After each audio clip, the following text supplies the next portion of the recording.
بسم الله الرحمن الرحيم ومن الناس من يشتري لهو الحديث ليضل عن سبيل الله بغير علم ويتخذها هزوا أولئك لهم عذاب مهين وإذا تتلى عليه آياتنا ولى مستكبرا كأن لم يسمعها كأنه في أذنيه وقرا فبشره بعذاب أليم۔ قرآن کی عظمت کا بیان تھا کل کہ یہ حکمت والی کتاب ہے، رحمت ہے، ہدایت ہے نیکی کرنے والوں کے لیے۔ تو قرآن جب نازل ہو رہا تھا، پڑھا جا رہا تھا، تو اس کے اثرات تھے، لوگ مسلمان ہو رہے تھے اور حضور صلی اللہ علیہ وسلم کے گرد جمع ہو رہے تھے۔ تو وہاں کے سرداروں نے سوچا یہ تو لوگ اس کو سن کے اس کا کوئی حل نکالنا چاہیے کہ یہ نہ سنیں، اس کے لیے کوئی اور اسکیم نکالتے۔ تو اسکیم انہوں نے یہ نکالی کہ مکے کا ایک تاجر تھا، نضر ابن حارث اس کا نام تھا، وہ دور دراز سفر کیا کرتا تھا اور وہاں سے خریداری وغیرہ، ایران جاتا تھا اس طرح دور دراز سے۔ تو اس نے وہاں سے کچھ کتابیں خریدی، گانے کی کتابیں جس میں گانے لکھے ہوتے ہیں، اور ایک گانے والی کو بھی خریدا۔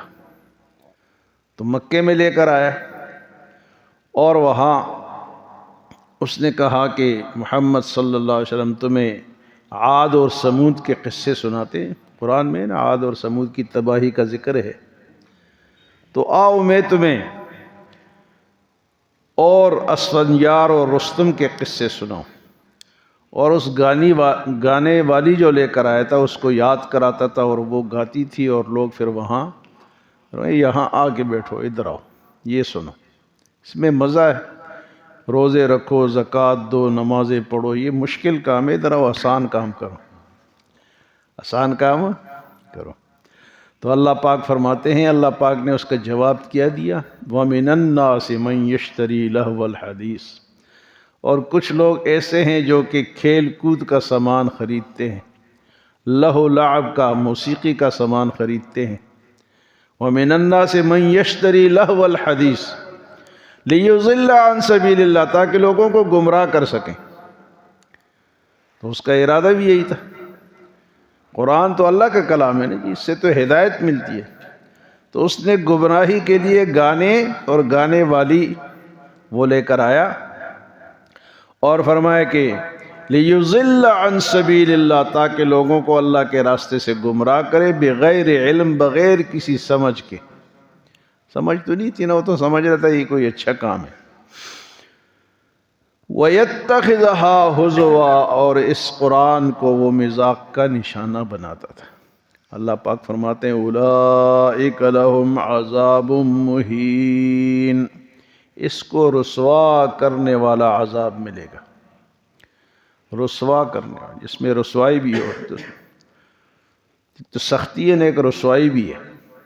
ایک آدمی کو آپ مارے بھی اور اس کو گھسیٹے بھی، تھپڑ بھی مارے لوگوں کے سامنے بھی، مطلب ہے کہ وہ ذلیل ہوگا، تو ایسی رسوائی والا عذاب اس کو ملے۔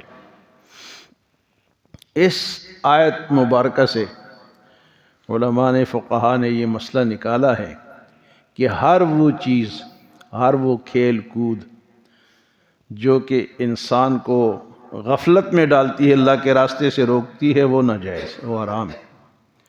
خاص کر کے موسیقی کے جو آلات ہیں، ڈول بیچتے ہیں لوگ، کیسٹیں بیچتے ہیں، سمیں بیچتے ہیں، اور اسی طرح باجے بیچتے ہیں، رباب بیچتے ہیں، کیا کیا چیزیں، یہ سب حرام، یہ سب حرام۔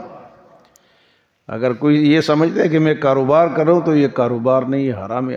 حلال کاروبار بے شمار ہے، حلال کرو، مالٹے بیچو، چنے بیچو، ہاں جی، حلال کرو نا، کوئی ضروری ہے کہ حرام کرو۔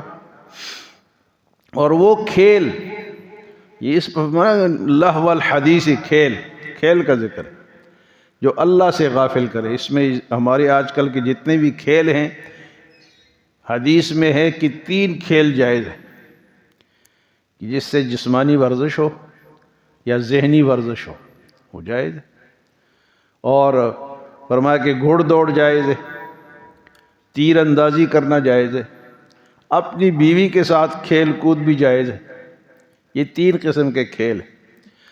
اس کے علاوہ بھی اگر کوئی ذہنی ورزش، مثلا کوئی کبڈی کھیلتا ہے تھوڑی دیر کے لیے، یا کوئی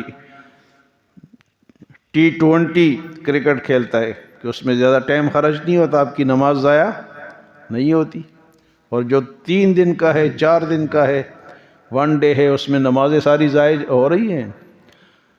اسی طرح ہاکی کو لے لو، جو کھیل جتنے بھی ہیں نا جی، یہ اگر آپ کو دین سے جس طرح اس بندے نے کیا کیا، گانے کی عورت خرید کر لایا، اور یہ جو کہتے ہیں نا کہ ہم موسیقی روح کی غذا ہے، روح کی غذا نہیں ہے، شیطان کی روح کی غذا ہے۔ مسلمان کی روح کی غذا قرآن ہے، وہ شیطان کی روح کی غذا ہے، کوئی غذا شذا نہیں۔ یہ بعض لوگ قوالی کو جائز سمجھتے ہیں، سنتے ہیں، بھئی کیا ہے جی، تو قوالی ہے، اس میں اللہ کا اور اللہ کے رسول کا نام استعمال، تو اور گستاخی ہے۔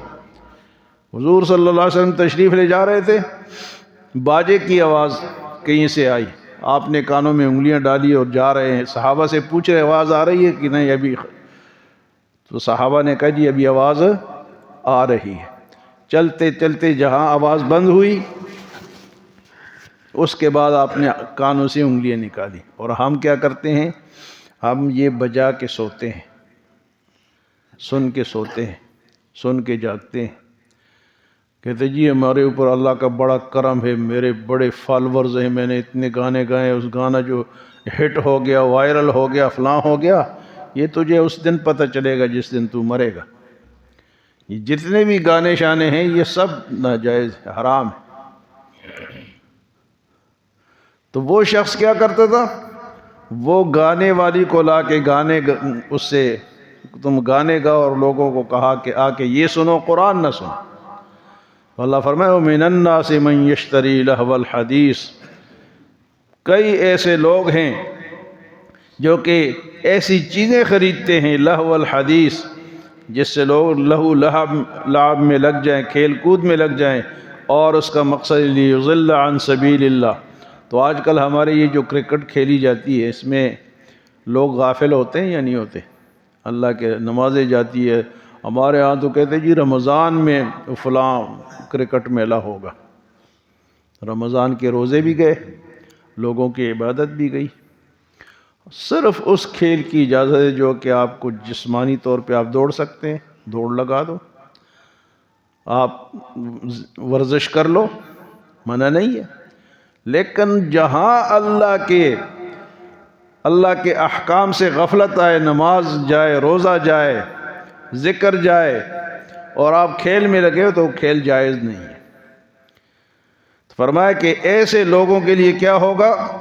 یہ لوگوں کو اللہ کے راستے سے روکنے والے ہیں، بغیر علم، ان کو علم بھی نہیں ہے کہ ہم کیا کر رہے ہیں، ان کو علم بھی نہیں ہے۔ میں نے آپ کو بتایا نا کہ لوگ فخر کرتے ہیں، خوش ہوتے ہیں کہ ہمارا گانا جو ہے وہ ہٹ ہو گیا، یہ ہو گیا، فلاں ہو گیا، کہتے ہیں الحمدللہ ہمارے اوپر اللہ کا بہت کرم ہے۔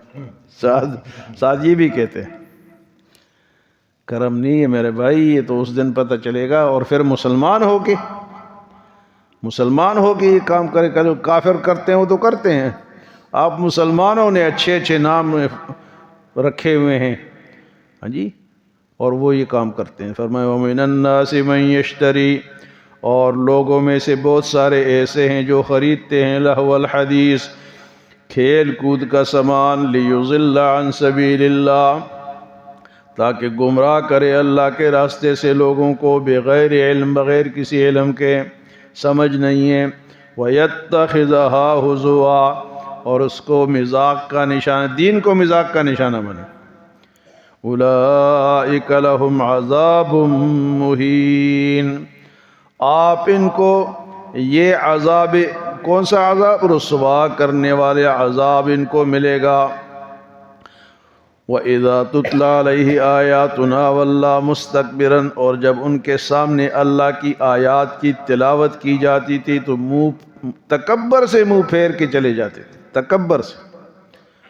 وَإِذَا تُتْلَى عَلَيْهِ آيَاتُنَا وَلَّى مُسْتَكْبِرًا كَأَن لَّمْ يَسْمَعْهَا، جس طرح اس نے کوئی سنا ہی نہیں. كَأَنَّ فِي أُذُنَيْهِ وَقْرًا، جیسے اس کے کانوں میں ڈاٹ لگے ہوئے ہیں، پردے لگے ہوئے ہیں، وہ بہرا ہے، وہ سن ہی نہیں سکتا، روئی رکھی ہوئی ہے، اللہ کی بات نہیں سن سکتا. کئی لوگ کہتے ہیں چلو یار مولوی ہے، یہ فارغ لوگ ہیں، ہم نے اپنا کام کرنا ہے، ہم نے مشن پہ جانا ہے، ہم نے ٹور پہ جانا ہے، ہم نے میلے میں جانا ہے، ہم نے گانا سننا ہے. فرمایا کیا ہوگا کہ تکبر سے منہ پھیر کے چلے جاتے ہیں. کَأَن لَّمْ يَسْمَعْهَا، جس طرح انہوں نے سنا ہی نہیں. كَأَنَّ فِي أُذُنَيْهِ وَقْرًا، جس طرح ان کے کانوں میں کوئی روئی رکھی ہوئی ہے. فَبَشِّرْهُ بِعَذَابٍ أَلِيمٍ، ان کو دردناک عذاب کی خوشخبری سنا دی. دو عذابوں کا ذکر، ایک رسوا کرنے والا عذاب اور ایک دردناک عذاب. اللہ کا عذاب ویسے ہی سخت ہے، لیکن پھر اگر وہ دردناک بھی ہو اور رسوا کرنے والا بھی ہو تو میرے بھائیو، یہ جو لوگ اب ہم قرآن سے دور ہیں نا، تو یہ ساری چیزیں ہمارے سامنے جائز ہے.